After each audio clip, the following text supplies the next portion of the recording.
I tried Fidelity Digital Assets Wallet app for 7 days. Here's the shocking truth. When I first tried the Fidelity Digital Assets Wallet, I expected a stiff, corporate experience. After all, Fidelity is one of the biggest names in traditional finance. But after 7 days, the shocking truth is this Fidelity crypto platform is quietly building one of the most secure and institutional-grade ecosystems for digital assets. Right from setup, it felt different from your average wallet app.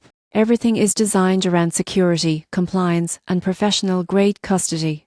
You don't just download and go instead, you go through a verification process similar to opening a brokerage account. That might seem like a hassle, but it's actually part of what makes it so safe. Once inside, I was struck by how clean and reliable the interface felt. I could view Bitcoin and Ethereum balances, check real-time market data, and even monitor institutional-grade cold storage updates. The wallet doesn't try to be flashy, it focuses on one thing: trust. Here's what most people get wrong: they think institutional custody is only for big investors. But Fidelity's approach gives everyday users access to the same level of protection that hedge funds and large corporations rely on. Private keys are stored in secure, geographically distributed cold storage, with multi-signature protocols guarding every transaction. Over the week, I tested sending and receiving Bitcoin, and each transaction came with clear, auditable confirmations. It's not as fast as decentralized wallets, but that's because every move is verified, logged, and double-checked, something you actually want when dealing with large sums.